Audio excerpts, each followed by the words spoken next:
Mountain music, you can call it anything you want to, but music is music if they love it. Yeah. And I like to stay with the old style. What makes bluegrass music bluegrass music? Bluegrass music is acoustical music. You know, well, lately they've added electric bass and stuff like that, but bluegrass music is primarily acoustical music, and it is formed from the traditional music of the mountains and the old-time music that they played back in the hills when they didn't have anything to do on the weekend except, you know, sit down and play. And the themes people sing about in bluegrass music, is there much difference between that and the themes in country? It is, because it's story music. I mean, to me, bluegrass music is the type of music that people lived in that era, and they wrote about how they lived, and that's what makes it so good to me. You know?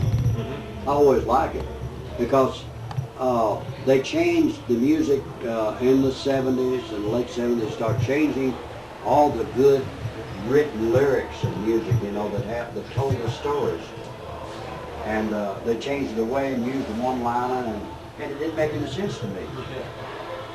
So I still feel like even here in Europe or even in America, people are going back to that type of music, liking. They want to hear a story. They want it's something that they can relive for the rest of their life. You know? That's why I like it.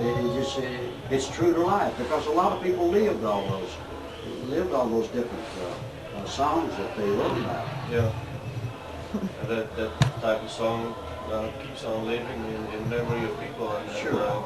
You see it with the new hits, it gets a hit, and people buy the record, and the songs are forgotten within a few years. That's true. Never hear it again. That's right. And the story songs live forever. That's right.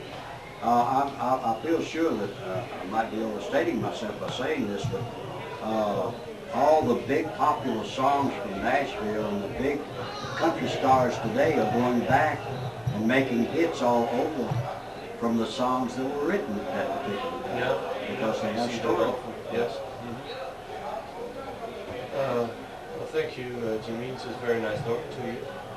Is there something I forgot to ask, or you would like to say to the listeners? Well, I would like to say to your listeners that I've been over here for going on 9 years now, and I really appreciate the acceptance of the people that accepted me for my music and my songs and myself.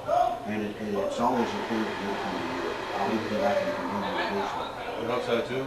We hope so. We hope to hear a lot of your music, all the music you recorded, and the new album you mentioned. As soon as we yes, can, I was hoping that I would have an opportunity to bring it with me, but unfortunately they didn't get it out in time. So it'll be available in 2 or 3 months over there. It's on the Rebel record. Yeah, It's got one song you recorded before, and well, I had one old song that I recorded that I really recorded country style in 1964 called Handsome Man. yeah. And I was suggested to do this again in one of my future sessions, so I did that. I did kind of a swing type thing for it, but all the rest of them are new songs. Songs you wrote? Well, most of them I wrote. I had a couple in there that some of my writers in my publishing company wrote. Wade Perry, that helped me write Old Standby, Old Standby. And of course my ex-guitar player, Ray Klein, he wrote one. And so I recorded his tune with all the rest of them. So, well, we hope to get the record in Holland as soon as possible, and we play it. I'll see that you get one, and I want you to play it on the radio. We sure do. Thank you very much, Jim. Thank you, Dennis. My pleasure.